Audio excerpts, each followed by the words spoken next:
payer des centaines d'euros pour enfin avoir votre programme de musculation qui vous permettra de progresser sur le long terme et de manière efficace, vous inquiétez pas, ce sera plus obligatoire après cette vidéo. Avoir un programme de muscu, c'est super important pour déjà tout simplement pas s'entraîner au pif. Bon, blague à part, mais pas tellement finalement, puisqu'en fait, si tu t'entraînes aléatoirement, tes résultats seront aussi aléatoires que dans l'entraînement. S'entraîner régulièrement pendant une certaine période sur les mêmes exercices et les mêmes séances et essayer de progresser sur ceux-ci, c'est le seul moyen d'obliger à ton corps de s'adapter à l'effort et donc de prendre du muscle. C'est comme si tu vas courir 5 km, c'est très bien, tu auras les bénéfices à court terme, c'est-à-dire la meilleure circulation du sang pendant quelques heures après la course par exemple, ou encore les endorphines, donc se sentir bien après la course et les quelques calories brûlées par ces 5 km. Mais c'est pas en courant une seule fois ces 5 km que tu vas te forger un cardio de ouf. Et ça, c'est pas un secret. Et la musculation, c'est pareil, il va falloir répéter les efforts, les mêmes efforts et essayer d'améliorer ses performances sur ceux-ci pour pouvoir espérer progresser, prendre du muscle, perdre du gras et donc atteindre ses objectifs. Du coup, dans cette vidéo, ce sera la première de au moins 2 vidéos où je vais faire des programmes en live avec vous. Bon, en vrai ils sont déjà faits, mais je vais vous montrer comment j'ai réfléchi pour choisir les exercices, composer les séances, etc. en fonction des contraintes et des objectifs de chacun. Et aujourd'hui on va s'attaquer à un des programmes que j'ai fait pour un de mes amis et qu'il a commencé cette semaine. Et vous allez voir que créer un bon programme de musculation c'est pas du tout impossible, mais c'est pas facile pour autant. C'est pas pour rien qu'il existe le métier de coach sportif finalement. Et si c'est bon pour vous, on commence direct. Bon, pour composer le programme à mon ami, j'ai dû quand même passer par certaines étapes qui sont complètement obligatoires, élémentaires finalement. Et quand on crée un programme, pour soi-même ou pour quelqu'un d'autre, il faut se poser quelques questions avant de le faire. Déjà, quels sont les objectifs? Les miens ou ceux de la personne? Combien de temps est-ce que j'ai à consacrer à ma pratique? Oui, c'est super important, le nombre de séances, la durée des séances, etc. De quel matériel je dispose? Oui, commence pas à mettre dans ton programme du développé décliné à la machine convergente à 38 degrés pour solliciter les fibres abdominales du grand pectoral, si tu vas même pas en salle. Et enfin, des questions qui peuvent être plus personnelles, c'est-à-dire quel type de programme, quel type d'entraînement je préfère, en termes de durée, en termes de format, etc. Bon, dans le cas de mon ami, il y avait quelques contraintes dont je devais tenir compte. Il voulait 2 séances de musculation par semaine que pour le haut du corps. Les jambes, ça l'intéressait pas trop, c'est son problème. Et ce, en sachant qu'il fait déjà la natation 1 fois par semaine. Et qu'il aimerait en plus s'améliorer dans ce sport-là. Donc un programme qui lui permettrait d'améliorer ses performances en natation. Donc pour améliorer ces performances-là, il voulait un focus au niveau des épaules et du dos. Ce qui est complètement légitime puisque le dos et les épaules, c'est très sollicité en natation. Mais là encore, j'ai dû tenir compte de certains trucs. Vu que je le connais bien, qu'on s'est déjà entraîné plusieurs fois ensemble, et que j'ai déjà vu torse nu, voilà. Et je savais notamment qu'au niveau du dos, il avait les trapèzes en point fort. Et vu qu'en plus en natation, les trapèzes sont beaucoup moins sollicités que le grand dorsal en termes de musculature du dos, finalement, le focus au niveau du dos se transforme plutôt en un focus au niveau du grand dorsal. Pour les épaules, pas grand chose à rajouter, c'est pas vraiment un point faible ni un point fort chez lui. En plus de s'améliorer en natation, il voulait évidemment prendre du muscle, c'est le but du programme. Et les séances doivent durer environ 45 minutes à 1 heure chacune. Ce qui donne pas énormément de temps puisque l'échauffement est compris dans ces 45 minutes 1 heure. Mais bon, il y a clairement de quoi faire. Et en termes de matériel, il disposait d'un banc plat et de 2 haltères qui pouvaient monter jusqu'à 15 kg chacune. Donc des charges plutôt pas dégueu quand même. Et maintenant, à partir de toutes ces infos, on va commencer à lui élaborer son programme. On commence direct avec la première séance qui a lieu le mardi, le lendemain de sa séance de natation qui a lieu le lundi. Lundi, mardi, ouais c'est ça. On va faire donc une séance upper, vu qu'il s'en fout des jambes, et avec un focus épaule sur cette séance-là.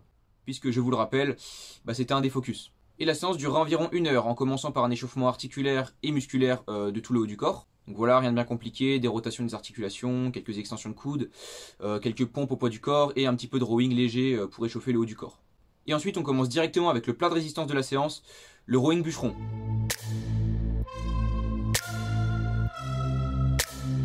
Donc c'est un rowing en unilatéral avec un haltère où on va s'appuyer sur un banc, ce qui donne une bonne stabilité et les charges qu'on peut utiliser sont pas dégueu. Ici je lui ai demandé de faire une variante où il y a plutôt focus le grand dorsal. Et pour ça, il va devoir chercher sa crête iliaque, donc le côté de son bassin, avec son coude, pour pouvoir mieux solliciter le grand dorsal.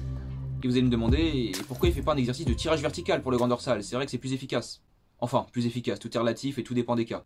Déjà, tout simplement, il n'a pas la possibilité de faire des tirages verticaux, il n'a pas de barre de traction et pas de machine chez lui, à ce que je sache. Donc pour le grand dorsal et pour le dos de manière générale, on va se contenter d'exercices de rowing.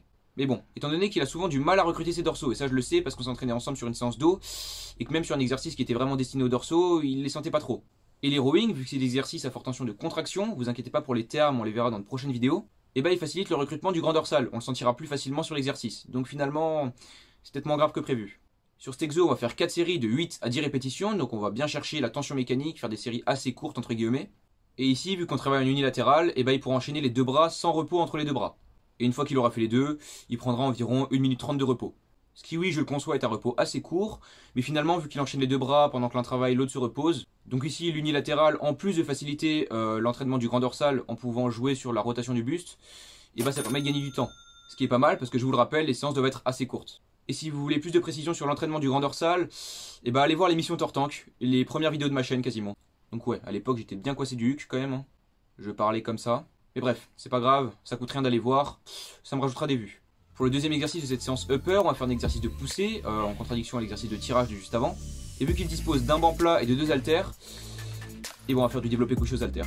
Voilà, on va faire 4 séries de 10 à 12 répétitions, parce que vu la charge qu'il peut mettre sur les haltères, je pense qu'il descendra pas vraiment en dessous, avec environ 2 minutes 30 de repos entre chaque série. Je pense pas que j'ai grand chose à rajouter. Et ensuite, pour le troisième et quatrième exercice, on va utiliser une technique d'intensification qui permet de gagner du temps finalement. Et pour gagner du temps, ce qui est le plus efficace, bah, c'est les supersets.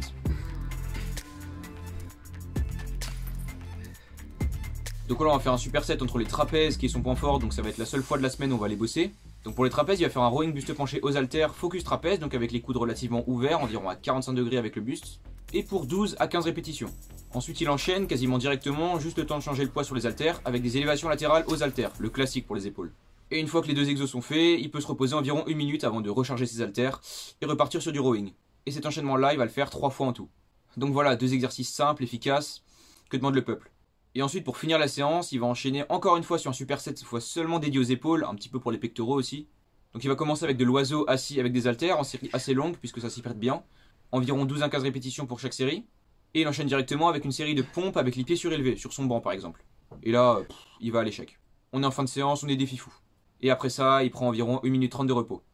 Pour expliquer ce superset, en gros, vu que pendant la séance on va mettre un accent sur les épaules, et ben avec l'oiseau on va travailler le deltoïde postérieur, donc l'arrière de l'épaule, et avec les pompes surélevées, et ben on va plutôt travailler le deltoïde antérieur. En plus de travailler un petit peu les pectoraux, ça reste des pompes. Et comme vous l'avez remarqué aussi, dans cette séance, il n'y a pas d'exercice pour les bras, mais c'est complètement voulu, vous inquiétez pas. Ça y est, je suis pas con non plus, j'ai pas oublié les bras. Déjà, les bras auront travaillé pendant tous les exos polyarticulaires, et il y en a déjà eu pas mal pendant la séance, comme par exemple les pompes, le développé couché pour les triceps, et les rowing et les tirages pour les biceps. Mais oui, je suis d'accord avec vous, pour les développer correctement, dans les cas généraux, et bah ça suffit pas. Mais vous inquiétez pas, mon ami a des bras en point fort, et là ça va l'aider pas mal à ce niveau-là. En plus des trapèzes en point fort, non mais quelle physique, faut le dire. Et vu qu'il a un temps limité sur ses séances, je me suis dit que les travailler une seule fois par semaine pendant la deuxième séance qu'on va voir tout de suite, et bah c'est pas complètement déconnant.